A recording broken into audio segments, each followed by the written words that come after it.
দেখুন, আমি day one থেকেই বলে আসছি যে অনেকেই এটা নির্ভয়া কেসের সাথে এটার একটা রেফারেন্স টেনে মানে বোঝানোর চেষ্টা করছেন, কিন্তু আমি আমার নিজের ওপিনিয়নটা একদম ডে ওয়ান থেকেই একই জায়গায় রয়েছে যে নির্ভয়ার কেসে যেরকমটা হয়েছিল যে ধর্ষণের ইন্টেনশনটা প্রাইমারি ছিল, ধর্ষণের পরে পাশবিকভাবে খুন, এবং সেখান থেকে একরকমভাবে বিচার ব্যবস্থা হয়েছে এবং তারপর যা ভয়ঙ্কর পরিণতি হওয়ার সেটা হয়েছে। কিন্তু এক্ষেত্রে আমি যেটা দেখতে পাচ্ছি, যেহেতু পোস্টমর্টম রিপোর্ট কোনো পাবলিক ডোমেনে আসেনি বা খবরের কাগজের কাছে আসেনি, আমরা মোটামুটি ইনকোয়েস্ট রিপোর্ট এবং ওখানকার যারা লোকাল রেসিডেন্ট ডক্টর, ইন্টার্ন বা অন্যান্য কিছু মানুষ তারা যে রকমের মতামত দিচ্ছেন, যারা তার কলিগ ছিলেন বা পরিবারের বিভিন্ন সময় বিভিন্ন স্টেটমেন্ট, সেখান থেকে আমরা ভাষা যে ধারণাগুলি করতে পারছি, যদিও সেটা খুব একটা কনস্ট্রাকটিভ নয়, কিন্তু তাও মোটামুটি যেটা আন্দাজ করতে পারছি সেটা হচ্ছে যে এই ম্যাডামকে আগে হত্যা করা হয়েছে এবং সেই হত্যাটা সাধারণ হত্যা নয়, পৈশাচিক অত্যাচার করে হত্যা করা হয়েছে। হত্যার পরে তার সাথে যৌন নিগ্রহ করা হয়েছে, যেটা আরও ভয়ানক অ্যালার্মিং একটা জিনিস। তার মানে হচ্ছে যে ইন্টেনশনটা শুধু রেপই ছিল না, ইন্টেনশনটা ছিল এই ছাত্রীকে আগে প্রচণ্ড অত্যাচার করে খুন করা। তার মানে এটা অবশ্যই আগে একটা রাজনৈতিক হত্যা, তারপরে একটা ধর্ষণ। এবার প্রশ্নটা থেকে যাচ্ছে, এইখানেই একটা প্রশ্ন বারবার ঘুরে ঘুরে আসছে আমাদের সবার কাছে, যে একজন ছাত্রী, ইনি কোনো গুন্ডা মাফিয়া নন, কোনো বদমাশ নন, আন্ডারওয়ার্ল্ডের সাথে জড়িত নন, একদম সাধারণ মেধাবী একজন ছাত্রী। তিনি চিকিৎসা বিজ্ঞান নিয়ে ওখানে পড়াশোনা করছেন, কাজ করছেন, দীর্ঘদিন ধরে ওখানে ট্রেনি হিসেবে আছেন, পরিষেবা দিচ্ছিলেন। হঠাৎ করে কি এমন হয়ে গেল যে বিগত কিছুদিন ধরেই তিনি নাকি বাড়িতে জানাচ্ছিলেন যে তার নাইট ডিউটি করতে তিনি কমফোর্টেবল হচ্ছেন না, হয়তো তিনি অনুধাবন করতে পারছিলেন যে কোনো না কোনো রকম থ্রেট তার ওপর আসছে বা একটা ইঙ্গিতপূর্ণ ব্যাপার বা তার সাথে খারাপ ব্যবহার করা হচ্ছে ইত্যাদি। কি হচ্ছিল আমরা জানি না, পুরোটাই আমরা অ্যান্টিসিপেট করছি। কিন্তু যেটা বিষয় সেটা হলো যে এই ম্যাডামের সাথে যে রাজনৈতিক হয়েছে সেটা খুব স্পষ্ট, কিন্তু কারণটা আমাদেরকে তদন্তকারী সংস্থার উত্তরের অপেক্ষায় আমরা রয়েছি যে কেন, কি এমন ইনফরমেশান তার কাছে চলে গিয়েছিল যাতে প্রশাসন একেবারে টালমাটাল হয়ে গেল, বা আমাদের ওখানকার যারা অথরিটি রয়েছেন তারা একেবারে একাধিক লোক ইনভলভ হয়ে গেল। এবং গতকাল যে সিগনিফিক্যান্ট ইনপুটটা আসে আমাদের কাছে, যে সিবিআই এর কাছে পরিবারের লোকজন স্বীকার করেন যে কিছু সন্দেহভাজনের নাম তারা দেন এবং সেই সংখ্যাটা প্রায় 20-30 ছাপিয়ে যাচ্ছে।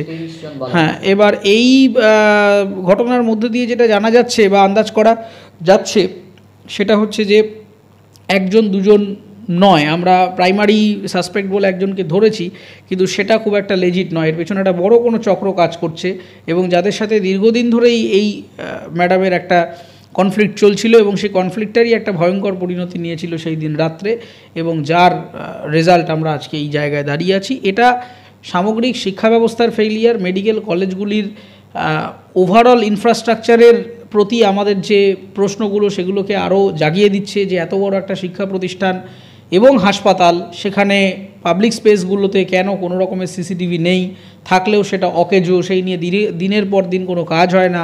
এবং এই যে সাসপেক্টেড যে প্রিন্সিপাল মশাই, তিনি একাধিক রকম অসাধু কারবারের সাথে জড়িত, এর আগেও তার সম্পর্কে বহু অভিযোগ জমা পড়েছে ছাত্রদের মারফত, অন্যান্য বিভিন্ন সোর্সে। তিনি কখনো রিজাইন করেন, রিজাইন করার 2-3 ঘন্টা বাদে আবার তিনি চলে আসেন, এর আগেও এটা বহুবার ঘটেছে। কেন এখানে এই যে মাস্টারমশাই, প্রিন্সিপাল, এদের কী এমন নেটওয়ার্ক এখানে কাজ করে, কী ধরনের অন্ধকার জগতের কোনো একটা কাজকর্ম হাসপাতালের মধ্যে হয় কি না, সেইটা সমস্ত মানুষকে ভাবাচ্ছে এবং সেইটার উত্তরটা আমরা তদন্তকারী সংস্থা তারা জানালে আমরা সেটা একটা কনক্লুসিভ জায়গায় আসতে পারবো। আইনজীবীরা জানাচ্ছেন, যখন একজন মানুষ পদত্যাগ করে সেই পদত্যাগপত্র নয় গ্রহণ হয় নতুবা বর্জন হয়। যদি বর্জন হয় তাহলে তিনি সেই পদেই থাকবে, আর যদি গ্রহণ হয় তাহলে তিনি চাকরি থেকে পদত্যাগ দিলেন।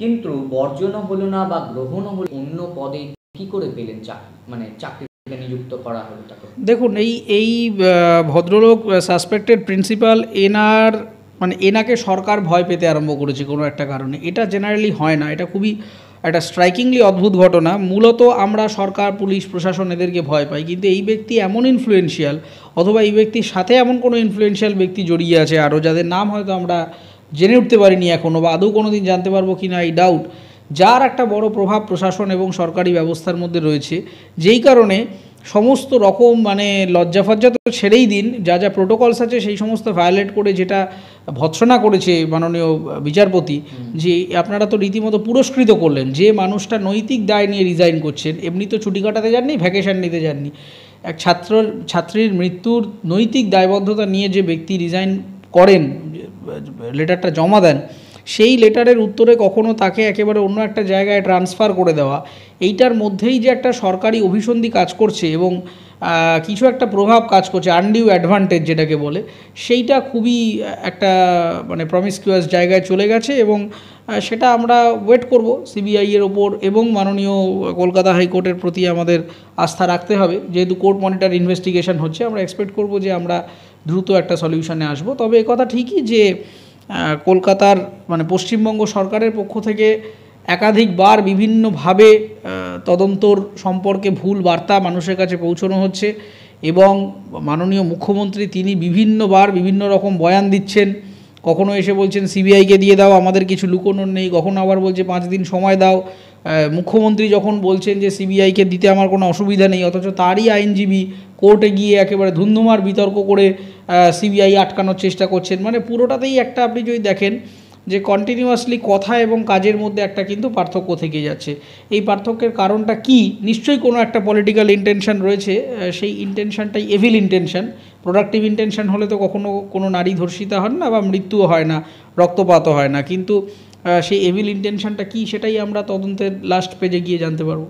কিন্তু সাধারণ মানুষ দাবি করছে যে এই যে সিবিআই বা ইডি, এদের তদন্তটা অনেক দীর্ঘমেয়াদী হয়ে থাকে। মানে নির্ভয়াকেও দেখা গিয়েছিল বহু বছর পর সাজা পেতে তার উপর যারা অত্যাচার করেছিল, এখানেও কি সেই রকম একটা দীর্ঘমেয়াদী? দেখুন, এইখানে সেরকমটা হওয়ার সম্ভাবনা কম, তার কারণ যেহেতু এখন ভারতীয় ন্যায় সংহিতা আমাদের ইমপ্লিমেন্ট হয়ে গেছে, এবং ভারতীয় ন্যায় সংহিতা ইমপ্লিমেন্ট হওয়ার সাথে সাথেই কিন্তু জুডিশিয়ারিরও বেশ কিছু রিফরমেশন এসেছে। আগের মতো ওই অকারণ বছরের পর বছর একটা কেসকে ফেলে রাখা যাবে না।